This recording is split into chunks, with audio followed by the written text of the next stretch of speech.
भारत के उपराष्ट्रपति जगदीप धनखड़ के इस्तीफे की खबर ने देश की सियासत में हलचल मचा दी है। अचानक इस्तीफा, अचानक चुप्पी और अब अटकलों का दौर। दिन भर धनखड़ साहब राज्यसभा में रहते हैं, राज्यसभा के सभापति के तौर पर संचालन करते हैं और रात होते होते खबर आती है कि धनखड़ साहब ने इस्तीफा दे दिया। इस्तीफे में वजह स्वास्थ्य कारण, लेकिन तभी सवालों की झड़ी लग गई कि इस्तीफा ऐसे अचानक क्यों? क्या हुआ जगदीप धनखड़ के साथ? किसकी बात उनको खटक गई? किससे उनकी अनबन हो गई या कोई उन्हें गहरी चोट दे गया?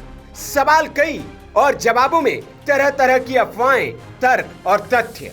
एक वीडियो ये भी कि जेपी नड्डा साहब ने राज्यसभा में वो किया जो धनखड़ साहब का काम है। उन्होंने चेयर को डिक्टेट किया और उसी वजह से उनका मन भर गया। Nothing will go on record. Whatever I'll say, that will go on record. You should know.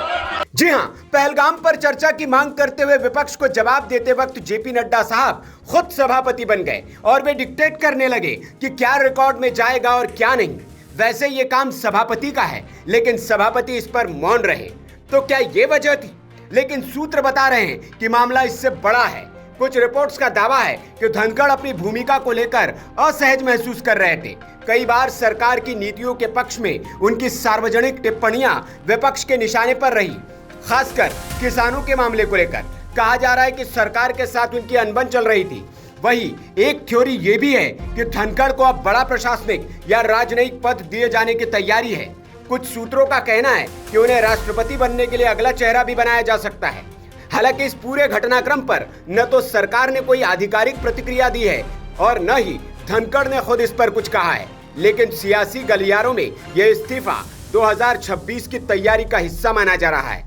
तो क्या उपराष्ट्रपति पद से हटना एक नई जिम्मेदारी की ओर इशारा है या फिर सत्ता के भीतर किसी असहमति की गूंज? जवाब वक्त देगा, लेकिन फिलहाल देश की राजनीति में फिर एक नया मोड़ आ गया है और इस पर विपक्ष अब तरह तरह के सवाल उठा रहा है। निश्चित रूप से बहुत ही अप्रत्याशित रहा है और एक बुजुर्ग व्यक्ति, सबसे पहले तो उन्होंने हेल्थ ग्राउंड पे इस्तीफा लिखा है, तो उनके अच्छे स्वास्थ्य के लिए और दीर्घायु हो, ईश्वर से मंगल कामना हम करते हैं। और अप्रत्याशित होने के बावजूद ये परिणाम इस्तीफा का, लेकिन इसकी पटकथा या भूमिका के लिए पहले लिखी जाती है। राजनीति में हर चीजें सामान्य नजर आती है, लेकिन सामान्य रहती नहीं है। उस शतरंज की एक चाल होती है, तो कुछ इस तरह हम कह सकते हैं। और दो बातें मैं जरूर कहना चाहूंगा कल के घटनाक्रम के बारे में। अगर हेल्थ ग्राउंड होता तो मैं समझता हूं कि चलते सत्र के पहले भी वो कर सकते थे। कल अचानक उन्होंने दिया, अचानक ये शब्द मायने रखता, अचानक, इसलिए मैंने कहा अप्रत्याशित रहा है। दो बातें कल, एक मैं घटना बताना चाहूंगा। ऐसे भी भारतीय जनता पार्टी अपनी राजनीतिक संस्कार भूल गई है, राजनीतिक मर्यादा भूल गई है। कल एक केंद्रीय मंत्री जेपी नड्डा जी ने जिस प्रकार उन्हें प्रताड़ित किया, मानसिक रूप से प्रताड़ित किया कि मैं जो बोलूंगा वो रिकॉर्ड में जाएगा, कि आप आसन को डिक्टेट करेंगे, उपराष्ट्रपति सभापति महोदय को आप डिक्टेट करेंगे। तो कल एक बात ये हुई। दूसरी बात, विजिलेंस एडवाइजरी कमेटी की कल मीटिंग थी। संसदीय कार्य मंत्री गायब हो जाते हैं, जेपी नड्डा जी गायब हो जाते हैं। इसलिए मैंने कहा कि पटकथा पहले लिखी जा चुकी है और उसका ये सामने कल नजर आया है। और बावजूद इसके मैं यही कहूंगा कि ईश्वर उनको स्वस्थ रखे, उन्हें दीर्घायु बनाए, हमारी ये मंगल कामना है। माननीय उपराष्ट्रपति जी धनखड़ साहब के अच्छे स्वास्थ्य की कामना करते हैं, लेकिन जो इस्तीफा उनका आया है वो कहीं से नहीं लग रहा कि उन्होंने वो स्वास्थ्य के कारणों से चलते हुए, क्योंकि दिन भर वो सदन में थे। परसों का उनका कार्यक्रम जयपुर का है।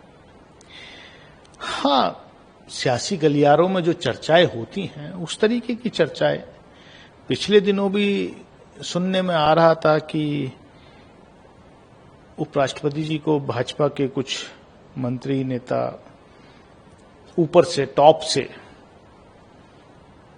जो है वो उनकी गरिमा के अनुरूप जो है वो राज्यसभा सेक्रेटेरिएट में नियुक्तियों को लेकर के अलग अलग तरीके की हल्की टिप्पणियां कर रहे थे। और आज उपराष्ट्रपति जी ने जिस तरीके से सरकार कि एक तरीके से खिलाफ जा करके उन्होंने जो एक चेयर पे रहते हुए निर्णय देने की कोशिश की कि जब जस्टिस यादव का इम्पीचमेंट मोशन भी पेंडिंग है और जस्टिस वर्मा का भी, तो मैं दोनों के इम्पीचमेंट मोशन को मैं ये नहीं कर सकता कि जो पहले आया है उसको छोड़ दूं और दूसरा को पहले ले लूं। तो कहीं ना कहीं ये साफ दर्शा रहा है कि सरकार से उनकी जो है वो ठन गई, क्योंकि वो स्वयं कई बार कह चुके हैं कि वो किसान के पुत्र हैं और वो दबाव में आने वाले नहीं हैं। वो जो बोलते हैं वो बिल्कुल हमारे यहां जो है कहावत है कि अनपढ़ जाट पढ़े लिखे से भी पढ़ा लिखे से का बराबर और पढ़ा लिखा जाट खुदा बराबर। तो धनखड़ साहब तो पढ़े लिखे जाट हैं, तो वो अपने स्वाभिमान को आएंगी चीजें सामने, ये दबी नहीं रहेंगी। जिस तरीके से एक किसान के पुत्र को जो लग रहा है कि इस तरीके से बेइज्जत करके निकाला जा रहा है, तो और वो सरकार जो वन नेशन वन इलेक्शन की बात करती है, राष्ट्रपति और उपराष्ट्रपति का चुनाव साथ उसकी साइकिल टूट रही है और स्वयं धनखड़ साहब खुद वन नेशन वन इलेक्शन के पैरोकार रहे हैं। तो ऐसी कौन सी वजह आ गई? बड़े बड़े पदों पे रहते हुए लोग जो हैं, अभी तो ऊपर वाले की दुआ से उनकी सेहत बहुत ठीक है और देश के करोड़ों लोगों की दुआएं उनके साथ हैं, लेकिन ये बड़ा रहस्यमय तरीके से चीजें हो रही हैं जो देश के हित में नहीं है। आपने एक ट्वीट भी किया है। अब देखिए कई थ्योरी हैं इसमें।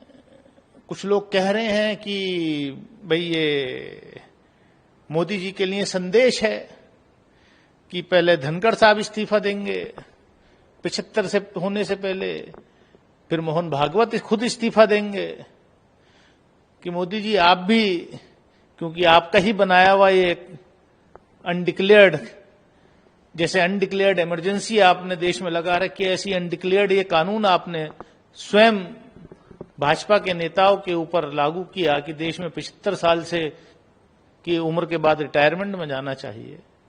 तो शायद अब अलग अलग तरीके से सियासी गलियारों में चर्चा है, लेकिन चीजें सामने आएंगी ऐसी हमें उम्मीद है। यूपी में भी बहुत कुछ चल रहा है, उत्तर प्रदेश में भी बहुत कुछ सुनने में आ रहा है। अब क्या होता है, इन्हें भाजपा का अध्यक्ष तो इतने दिन से मिला नहीं, अब जो है देश का उपराष्ट्रपति जो है खोजना पड़ेगा। Bureau report VK news. VK news, राष्ट्र के नाम।